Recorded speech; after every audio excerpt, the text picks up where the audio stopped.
बिस्मिल्लाहिर्रहमानिर्रहीम। Good evening to all, अस्सलाम वालेकुम टू ऑल ऑफ यू। आप सबको हम वेलकम कहते हैं BF स्टडी विद दादा।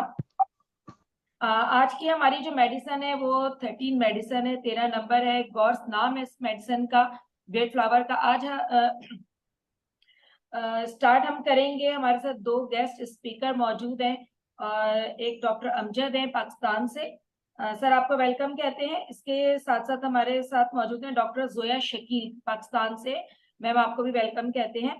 इसके साथ एज यूजुअल ऑलवेज हमारे जो एक ग्रेट टीचर है हमारे साथ, डॉक्टर बिपिन कक्कड़ दादा, आपका बहुत बहुत शुक्रिया, वेलकम।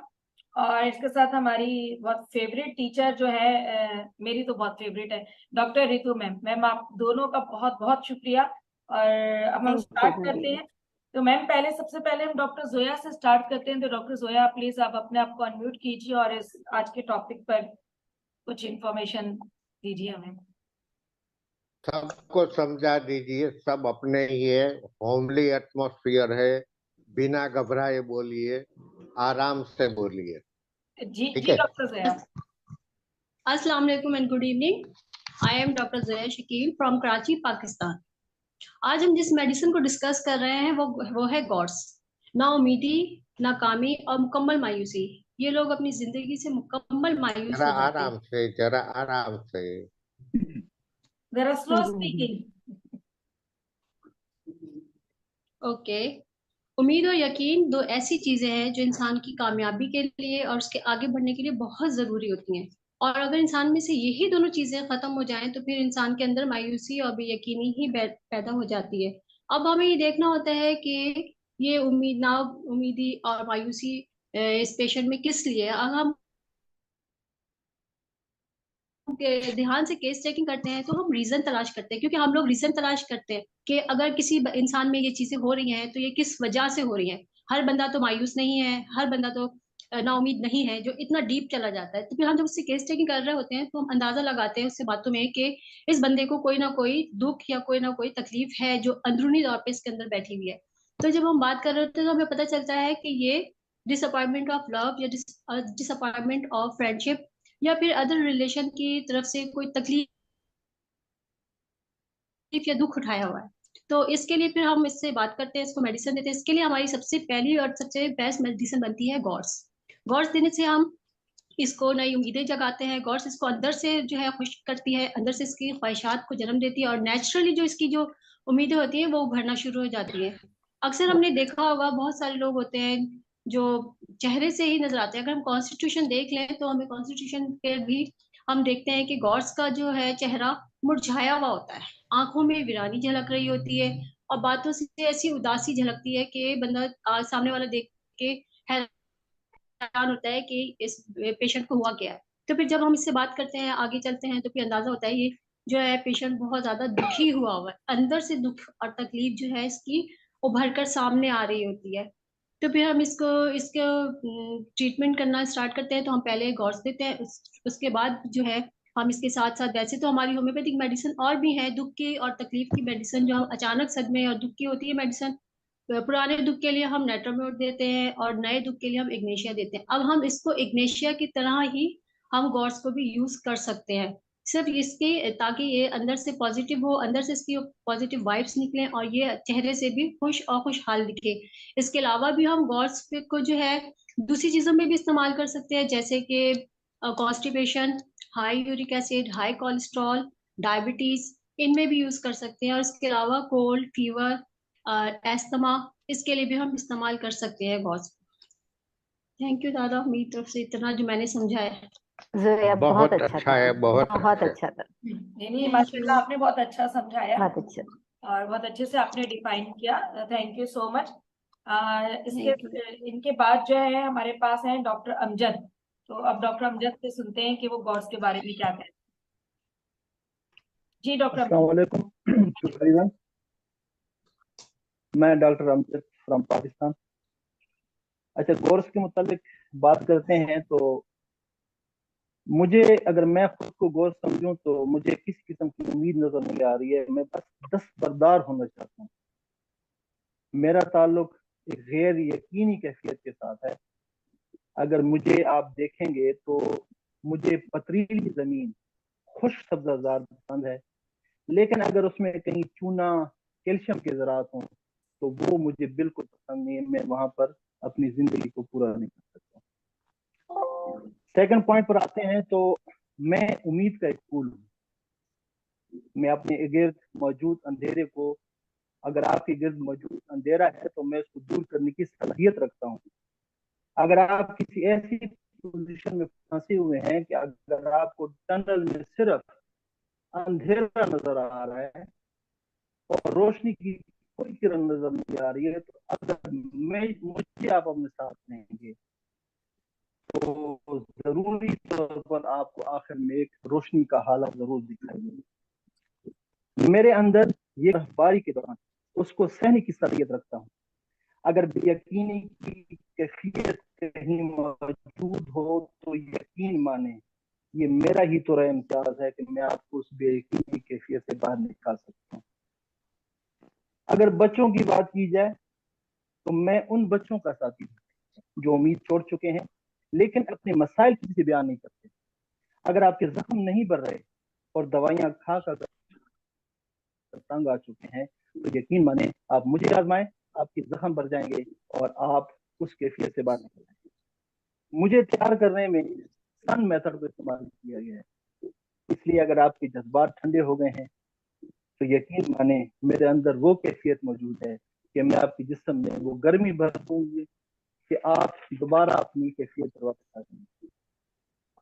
अब कुछ बात करते हैं यूरिन की। कुछ लोगों में होते हैं जिनके अंदर यूरिन में पीच उनकी पड़ जाती है, सांस से तजावुज कर जाती है, उनको जलन महसूस होती है। तो गोर्स के अंदर ये कैफियत मौजूद है कि वो उसको न्यूट्रलाइज कर देती है। अगर आपको सर्दी से हसासियत है तो यकीन माने कि मैं आपकी सर्दी को दूर करने की सलाहियत रखता हूँ। डॉक्टर बेच को अगर हम डॉक्टर बेच के मुताबिक देखेंगे, डॉक्टर बेच गोर्स के मुताबिक क्या कहता है, तो वो ये कहता है कि ये वो लोग होते हैं जो अपनी जिंदगी में बहुत ज्यादा सहते हैं और इनमें मौजूद हौसला बिल्कुल खत्म हो चुका होता है। अगर इन लोगों को हम देखें अपने मुआशरे में तो ये कहीं ना कहीं हमें नजर आते हैं, तो इनमें कुछ चीजें आपको कॉमन नजर आएंगी।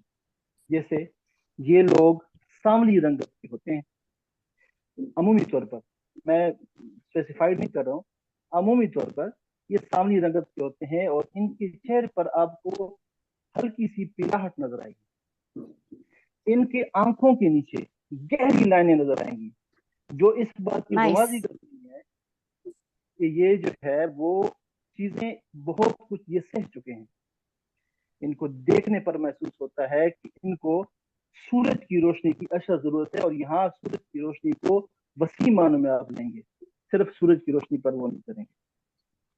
यहाँ पर गोर्स का एक पैगाम है हमारे ग्रुप के लिए, हमारे खास ग्रुप के लिए। उसने मुझे ये कहा है कि आप ये पैगाम दे दें कि मुझे परवरदिगार से पूरी उम्मीद है, मैं हमेशा पूरी उम्मीद रहती हूँ, चाहे जिंदगी में जितनी भी मुश्किलें आए, मेरा अकीदा है कि आखिरकार सब कुछ सही हो जाएगा। और ये बातें, ये सोचें जहन पर, मेरी जमीन पर मेरी जड़ों को बिल्कुल मजबूत कर देते हैं। जब मैं ये सब सोचती हूँ कि परवरदिगार मेरे साथ है और वो जो है मुझे बिल्कुल हार नहीं देगा, तो मेरी वो चीजें जो है सारी खत्म हो जाती हैं। अब आज हमारे मुल्क के एक नामवर शायर जो है वो फौत हुए हैं, अमजद इस्लाम अमजद। तो उनका एक शेर है जिसको मैं साथ करके अपने जो ये लेक्चर है उसको खत्म करता हूँ। किसी की किसी आंख में नहीं अश्क गम, तेरे बाद कुछ भी नहीं है कम, तुझे जिंदगी ने बुला दिया, तू भी मुस्कुरा उसे भूल कर। शुक्रिया। बहुत खूब, बहुत खूब, और खूब। बहुत अच्छे से मजा आ गया। जी माशाल्लाह से डॉक्टर अमजद ने बहुत अच्छा डिफाइन किया। और मुझे भी अगर कुछ केस बीएफआर का स्टडी करना होता, कुछ पूछना होता, तो मैं डॉक्टर अमजद से राब्ता करती हूँ और बहुत अच्छे से डिफाइन करते हैं। और मैं डॉक्टर कलीम को बहुत अरसे से कह रही हूँ कि डॉक्टर अमजद को कहें कि वो कुछ बोले, और माशाल्लाह बहुत अच्छे से बहुत अच्छे से डिफाइन किया। तो इन्होंने बहुत अलग तरीके से समझाया, तो वो बहुत प्यारी चीज है कि आप वो खुद एक रेमेडी बन के समझा रहे हैं। सही सही कह रहे हैं। बहुत अच्छी चीज। मेरी भी प्रिपरेशन में था, जैसे इन्होंने वो डॉक्टर बेच का बताया ना, कि डॉक्टर बेच ने कहा है गॉर्स के बारे में कि ये उन लोगों के लिए जिन्होंने बहुत ज्यादा नुकसान उठाया हो और जिनकी हिम्मत जैसे कि वो थे वो नाकाम हो गए हों, और जिन लोगों को गॉर्स की जरूरत होती है वो आमतौर पर हल्के और स्याह रंग के होते हैं, अक्सर आंखों के नीचे लकीरें होती हैं इनकी, और वो ऐसे लगते हैं कि जैसे बादलों को भगाने के लिए अपनी जिंदगी में मजीद धूप की जरूरत महसूस करते हैं। तो ये भी इन्होंने बहुत अच्छे से डिफाइन किया और अपने लफ्जों में डिफाइन बहुत सुंदर। किया था। और मैं मेरी तरफ से भी बस एक लाइन है गॉर्स पर, बाकी तो हम आपकी तरफ चलेंगे। जितना मैंने गॉर्स को समझा, एक लाइन के अंदर थोड़ा सा डिफाइन करते हैं कि जब किसी इंसान का एतमाद किसी दवा से, किसी इलाज से, किसी इंसान से, किसी प्रोफेशन से या किसी मजहब से उठ जाए, तो हमें वहां पर गौर देना चाहिए। ठीक है मैम, मेरी तरफ से तो इतना ही है। बाकी मैम ऋतु की तरफ चलेंगे, वो क्या कहती हैं गौर्स के बारे में। जी मैम। थैंक यू नूरिन जी। मैं वो ही कहूंगी जो मुझे सिखाया गया है, क्योंकि इनका सिखाने का तरीका इतना अलग है।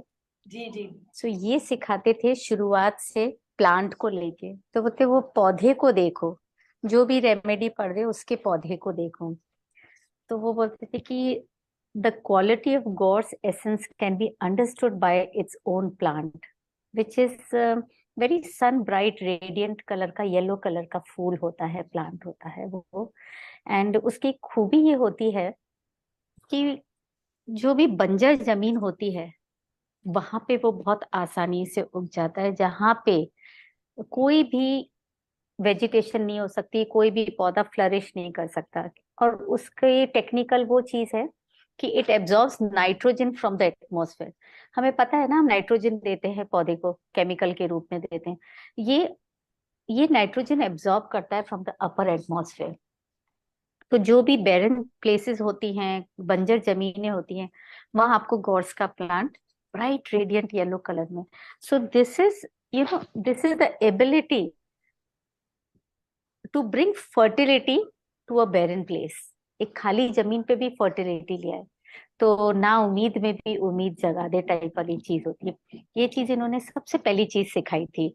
तो हमें इतना अच्छा लगा था कि इस रेमेडी को, गॉर्स को, हाँ कितनी आसानी से इन्होंने एक लाइन में समझा दिया। इसके बियॉन्ड कभी लगा ही नहीं कि और कोई एग्जाम्पल्स होने चाहिए, कि अगर एक बंजर जमीन पे पौधा उग रहा है तो वो एक सबसे बड़ी क्वालिटी इस रेमेडी की अपने आप में ही है। सो लाइक जहाँ पे सारी होपलेसनेस थी वहां पे ये पौधा उग रहा है। सो इट इज, ठीक है, जैसे आप सबने बता दिया, वंडरफुल रेमेडी। कहाँ मेडिकल इमरजेंसी है, कोई नियर एंड डियर वंस की डेथ हो गई, या ह्यूज सेटबैक हो रहा है आपके काम में, फाइनेंशियल बिग लॉस हो रहा है, तो ये धीरे से bring you to the brighter side of the life, कि ये तो चीजें चलती रहती हैं, राइट। और पेशेंट को कैसे समझोगे? घर वाला अगर बोलता है, इनके घर वाले बोलते हैं कि ये हमसे, लाइक ना, हम इनसे बहुत प्यार करते हैं, हम इनको समझने की कोशिश करते हैं, लेकिन they are unreachable, they are not reachable. हम इनको रीच ही नहीं कर पाते हैं, मतलब वो कटे कटे से रहते हैं। उन्होंने एक, बोलते ना, ग्लास पैनल बना दिया है अपनी पर्सनालिटी और अपने सोल के बीच में, अपनी पर्सनालिटी और अपने घर वालों के बीच में। वो खुल के बोलना नहीं चाहते कि क्या हुआ है मेरी जिंदगी में। So these are the para functional, एक छोटी छोटी जो बातें पेशेंट के घर वाले बताते हैं। कई बार क्या होता है, गॉड्स वाला पेशेंट कभी भी आपके सामने नहीं आएगा, तो अब उसके घर वाले ही आएंगे, घर वाले ही बताएंगे कि क्या हो रहा है, क्या नहीं हो रहा है। अगर वो ये बोलते हैं कि we are too much attach to him but the person is not reachable, घर वालों के भी रीच में नहीं है, so that means definitely God's है। मुझे याद था, हम जब ये रेमेडी पढ़ रहे थे, दादा के बहुत अच्छे फ्रेंड है, उनको कैंसर था, लिप कैंसर था, और पूरी उम्मीद छोड़ गए थे, नहीं मेरे को ऑपरेशन भी नहीं कराना है, मेरे को कुछ भी नहीं कराना है। और दादा की जिद थी कि ऑपरेशन तो कराना पड़ेगा। और हमारी बुक भी उस वक्त रिलीज हो रही थी, पर उनको तबीयत ठीक नहीं थी, और उन्होंने उनसे बातचीत करनी बंद कर दी थी, दादा के पास आना बंद कर दिया था। ऑपरेशन के लिए कैसे तैयार किया जाए, ये उनके घर वालों की सबसे बड़ी समस्या थी। तो दादा ने कॉम्बिनेशन दिया गॉर्स और स्वीट चेस्टनट का, which is very helpful when a person is going for an operation or when he doesn't want to go for an operation. गॉर्स और स्वीट चेस्टनट का मेरे हिसाब से उन्होंने एक डब्बी बना के दी थी, पर शायद तीसरे या चौथे दिन उनका फ्रेंड तैयार हो गया था ऑपरेशन के लिए, और अब वो अक्सर आते हैं दादा के पास, चाय वाय पीते। दादा है ना, अभी भी है ना? मैंने बहुत टाइम से पूछा हाँ नहीं है ना, आपसे। है ना, हाँ। हाँ, चाय वाय पीने आते हैं। ऑपरेशन हो गया, दादा की बुक भी उन्होंने प्रिंट करवाई। आई वॉज सो अमेज्ड कि जो इंसान, मतलब वो दादा से भी ज्यादा अकड़ू हैं, अगर कोई बात पे अड़ जाए तो वो इनसे भी ज्यादा अकड़ू हैं। उनको समझाना इतना भारी काम हो गया था कि उन्होंने दादा के पास आना बंद कर दिया था। जो कोई उनके ऑपरेशन की बात करता था, उन्होंने एक वॉल खड़ी कर दी थी कि मेरे को इस आदमी से कोई लेना देना नहीं। दादा से ऑलमोस्ट दोस्ती तोड़ ली, घर वालों से भी दोस्ती तोड़ ली। फिर उनको पता था कि ये दवाई देते हैं, तो वो दवाई भी नहीं लेना चाह रहे थे। बट फाइनली दवाई कैसे ली वो नहीं मुझे ध्यान है, बट दादा ने गॉर्स और स्वीट चेस्टनट का उनको कॉम्बिनेशन बना के दिया, और शायद तीसरे चौथे दिन उन्होंने बोल दिया था हाँ मैं ऑपरेशन कराऊंगा। दादा ने एंड खाने यस, बना के दे दी होगी। पता नहीं क्या किया था इन्होंने, पर हाँ वो बेज फ्लावर की नहीं, बेज फ्लावर की यही खूबी है। आप टी हाँ में, कॉफी में, दाल साग में, किसी में सब्जी भी, में, चपाती में, किसी में भी दे सकते हो। मतलब अगर होम्योपैथिक से इलाज होता है तो वहां तक आसानी से पहुंचने के लिए सबसे पहले मैं डेडिकेटेडली 1 महीना तो सिर्फ और सिर्फ बैक फ्लावर्स से काम करती हूँ, ताकि वो पेशेंट थोड़ा सा खुले, पेशेंट में कामनेस आए, पीस आए। जब कामनेस और पीस आती है तभी वो पेशेंट का दिमाग चलेगा, वो आपसे बात करने लायक होगा। उसके बियॉन्ड तो आप एक डॉक्टर और वो एक पेशेंट, इस बीच में खुदा का, भगवान का आना बहुत जरूरी है अगर वो तालमेल बनाना है। He is only the vital force between the patient and the doctor, so that vital force is very necessary कोई भी इंसान को ठीक करने के लिए, चाहे वो कोई भी क्रॉनिक हो। तो क्रॉनिक जो बीमारियां होती हैं, शुगर है, बीपी है, हम इसको हेरिडिटी बोलते हैं ना, ये जनरेशन से पास ऑन होने लगती है, और ये हमारे अंदर इतनी दब जाती हैं, इतनी दब जाती कि ये वाइटल फोर्स बन जाती हैं, और यही होती हैं जो बाकी की सारी हरकतें बदलने लगती हैं। लेकिन हम वहां तक पहुंच नहीं पाते हैं कि ये हरकतें चालू कैसे हुई है। तो वो बोला जाता है कि माइंड सिम्टम्स। तो आप पहुंचिए उनके चाइल्डहुड में, आप पहुंचिए उनकी माँ तक, प्रेगनेंसी तक, कि वो प्रेगनेंसी में कैसी थी, क्या हरकतें थी उनकी, बच्चा पैदा हुआ तब उसमें क्या। तो जनरेशंस ऑन जनरेशंस ये पास होती रहती है। तो क्रॉनिक के अंदर गॉर्स दे दिया जाए तो बहुत अच्छे से होता है। मुझे याद है मेरी फ्रेंड ने मुझे एक पौधा दिया था, लिटरली वो पौधा, मतलब मेरे हिसाब से वो मर चुका था। थोड़ा सा मैंने नाखून लगा के देखा, मैं ये सोच रही थी कि नाखून लगाऊं नहीं लगाऊं, दर्द होगा, है तो हड्डी, और वो प्लांट ऑलरेडी जा रहा है। तो थोड़ा सा ऐसे खरोच के देखा तो हल्का सा हरा सा दिखा, बट सारी पत्तियां झड़ गई थी, सब खत्म हो गया था। It was a limpless plant. Gorse दिया, 1 महीने बाद वो प्लांट अभी भी है इधर। जब दादा बोलने लगेंगे वो प्लांट उठा के लेकर आऊंगी, दिखाऊंगी, वो प्लांट अभी भी है। सो गॉर्स का क्या है कि कोई भी बैरन जगह पे पौधा उग सकता है, राइट। गॉर्स प्लांट का मतलब ये था। तो बेसिकली क्या है, when you are very vulnerable you grow, right.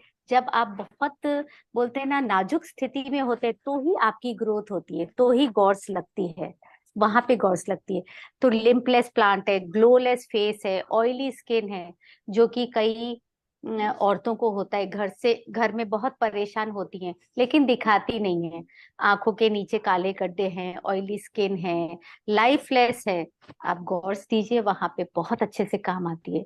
So anything which has become lifeless, limpless, glowless, gods works very nicely. इसीलिए बोला जाता है gods works again very nicely when you have auto immune diseases. Sugar है, BP है, वो सब ठीक है, they eventually when they become chronic, auto immune disease आने लगती हैं। सो गॉड्स वहां पे बहुत अच्छे से काम आती है। तो ये 2-3 एग्जाम्पल थे जो मुझे ध्यान थे कि हमें कैसे गॉर्स याद रहती थी। तो हम इनिशियली भूल जाते थे कि स्वीट चेस्टनट और गॉर्स के बीच में डिफरेंस क्या है। तो दादा एक ही चीज बोलते थे कि जहां उम्मीद है और क्रॉनिक है, जनरेशन टू जनरेशन से है, चुपचाप से आंख बंद करके गॉर्स दे दो। So those are the little things. वो है ना, बहुत ज्यादा ऊंचे ऊंचे वर्ड्स नहीं बोलते हैं, बहुत सिंपल लैंग्वेज में चीज को समझाते हैं कि आप कभी भूल नहीं सकते। तो आज जैसे ही मुझे शाम को ध्यान था कि हाँ आज गॉर्स लेना है, पर मेरी प्रिपरेशन नहीं थी कि चलो let me go through. But वो जो सिंपल तरीका था ना इनका समझाने का, वो बैठा हुआ है। सो हर चीज सिंपल तरीके से देखिए, हर चीज सिंपल तरीके से समझिए। So things are very transparent, very translucent, and it works better. Thank you from my side. दादा कुछ छूट गया हो या कुछ गलत बोल दिया हो तो बता नहीं, दीजिएगा। अभी अभी मैं जो समझाने जा रहा हूँ ना, उसमें मुझे आपकी जरूरत पड़ेगी। आपने ठीक बता दिया कि गोश्त क्या है, कैसा चेहरा होता है, आंखों के नीचे काले घेरे होते हैं, ये है वो है सब है, ठीक है। अब मेरे लिए क्या बचा? कुछ नहीं, नहीं बचा है। मेरे लिए भी क्या बचा है? आपने क्या बोला? गोश्त कहाँ ग्रो होता है? वल्नरेबल बैरन प्लेस पे, जहाँ पे बंजर जमीन है। बंजर जमीन। बंजर का हाँ, मतलब क्या होता है? जहाँ कोई बर्थ नहीं जहाँ हो कुछ, सकता। इनफर्टिलिटी ना। हाँ, तो जब भी, यस, हाँ, तो जब भी इनफर्टिलिटी। आपके पास कोई ऐसी, हाँ हाँ हाँ, बस सही पकड़े आपने। जब भी कोई आपके पास ऐसी पेशेंट आए ना, कि जिसके सभी पेशेंट नॉर्मल है फिर भी कंसीव नहीं हो रही है, ओनली लेडी को नहीं, दोनों को दीजिए गोद। हाँ, और कोई हमने दिया हुआ रेमेडी है। की आपको जरूरत नहीं पड़ेगी। ओनली गोड्स अपना चमत्कार दिखाएगा, अपना हम्म, जादू दिखाएगा। और 2 या 3 महीने में आपको मैसेज मिल जाएगा कि आज मेरा इतना वंश चल रहा है। ये हमने पेशेंट पे यूज किया हुआ है दादा। हाँ, वो वाले 30 एज वाले कैंसर हाँ, पेशेंट को भी गोद से स्टार्ट किया। गोर्स का, हाँ। correct। ओके, देखिए किसी का क्वेश्चन है? अब एक बात अनम्यूट करवा सकते। एक हाँ बात और दादा। सोचो, और सोचो। हम्म। कोई 14 15 16 साल की लड़की है, वो डॉक्टर ने ना बोल दिया उसको कि अब हम्म, इससे ज्यादा आपकी हाइट नहीं बढ़ सकती। नहीं बढ़ेगी। अब आप क्या करोगे? क्या करोगे? गौर। होपलेसनेस है या। हाँ, वो बिल्कुल। पेशेंट निराश हो जाएगा कि अब मेरी हाइट नहीं बढ़ेगी, नहीं बढ़ेगी। गोश्त दे दो, गोश्त के साथ में पाइन दे दो, क्योंकि पाइन क्या है, यहाँ पाइन का ट्री एकदम लॉन्ग होता है। हम्म। मेरे एक पेशेंट की दादा वो आहिस्ता देने के बाद जो आहिस्ता है आहिस्ता वो, से हम सब सीखेंगे। जी जी, सही कह रहे हैं।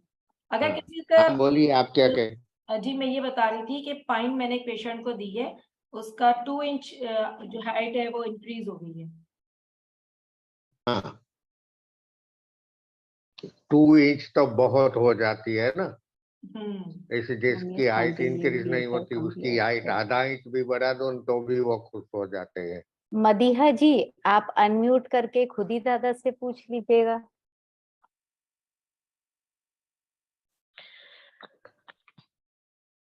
हाँ जी। मजा तभी आएगा ना जब सामने आएंगे और डिस्कस टाइप पे होगी। हाँ, मैं इसीलिए चाह रही थी कि गुड इवनिंग एवरीवन, अस्सलाम वालेकुम। हम्म, दादा मुझे ये क्वेश्चन करना था कि क्या हम जो है वो होमियो जो कॉम्बिनेशन देते हैं उसके साथ हम बीएफआर कॉम्बिनेशन ऐड कर सकते हैं?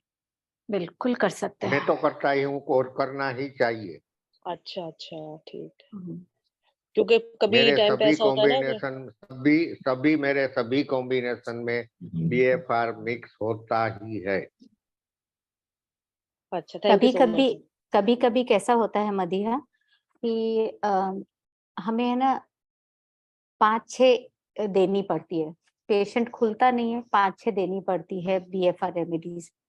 सो दादा ऑलवेज सेज कि मिनिमम 4, ज्यादा से ज्यादा 4 या मैक्सिमम 5 मिला दो। पर अगर उससे ज्यादा देनी होती है तो हम कॉम्प्लीमेंट्री मिला के उसको बीएफआर को होम्योपैथी के साथ डाल देते हैं।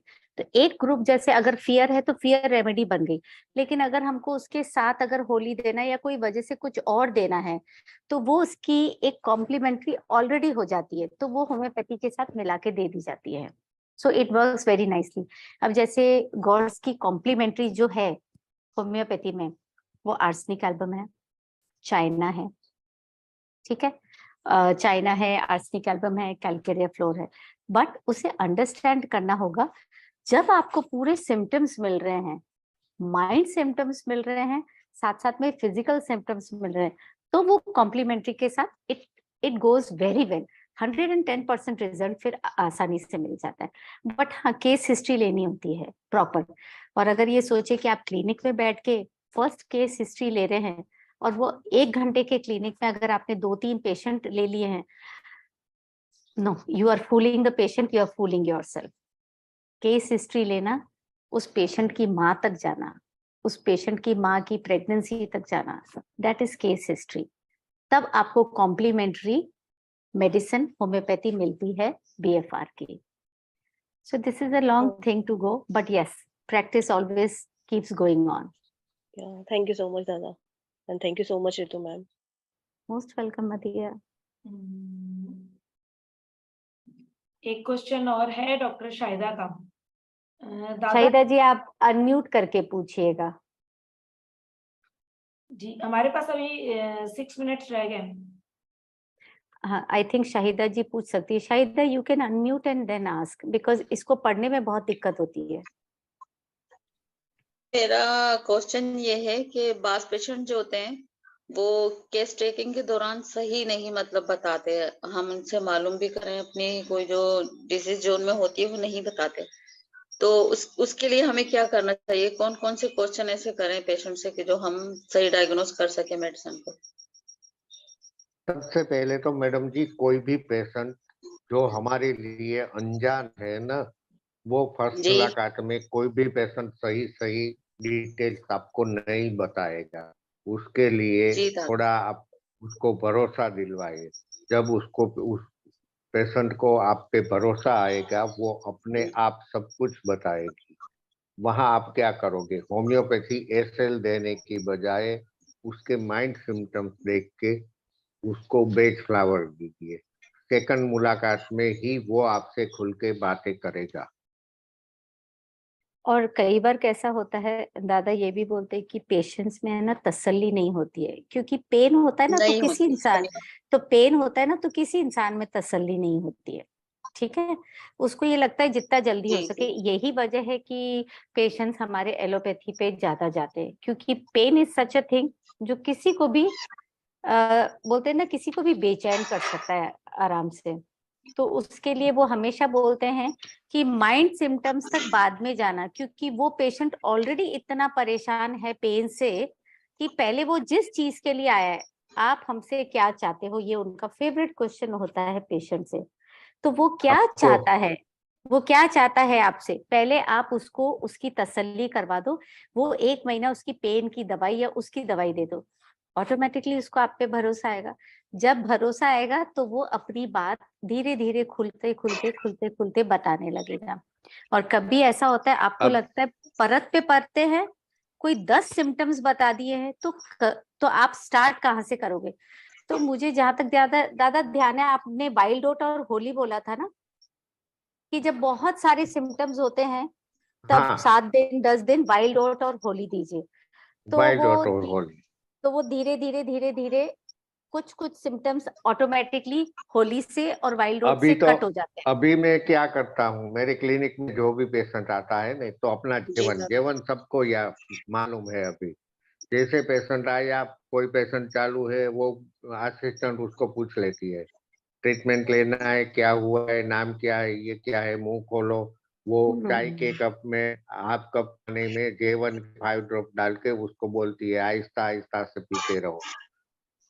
तो जब तक वो पेशेंट मेरे पास आता है ना, बहुत फ्रेश हो जाता है, फ्रीली फिर बता देता है सब कुछ। जीवन किसी भी पेशेंट को दे दो, स्टार्टिंग में बहुत अच्छे रिजल्ट मिलेंगे आपको। जी दादा, अब यही करना पड़ेगा। माशाल्लाह, आपने क्लिनिक थैंक यू, बहुत अच्छी थैंक यू दादा। साथ साथ और ये आप कभी किसी को मौका मिले तो इनके क्लिनिक आके देखिएगा, कभी मौका मिले तो क्लिनिक आके देखिएगा। हाँ, एक रूफ है, एक पुराना सा टेबल है। वो नहीं, इतनी सारी दवाइयां वो पानी में डाल डाल के देते जाते हैं और साइड में बिठाते चले जाते। फिर वो हरकतें देखिए पेशेंट की, वो पानी पीते जाते, वो जैसे आए होते हैं और वो जब तक उनकी बोतल खत्म होती है, वो आधे घंटे में जो फर्क होता है, कई बार तो हमें ऐसा लगता है ये यहीं से चला जाएगा, हमें बताएगा नहीं और आज की फीस गई। फीस कुछ नहीं होती है, 1 दिन का 10 रुपया लेते हैं ये आज भी, 3 दिन की दवाई का ये 30 रुपया लेते हैं, उससे कुछ नहीं होता है, ये इनको भी पता है, हमें भी पता है। लेकिन फिर भी वो मन आता है, अरे भाई आए तो सही, बताए तो सही कि क्या फीलिंग है, क्योंकि हिज पैशन इज कि क्या बोला था और क्या बोलने जा रहा है। We want to see just that difference within that half an hours gap.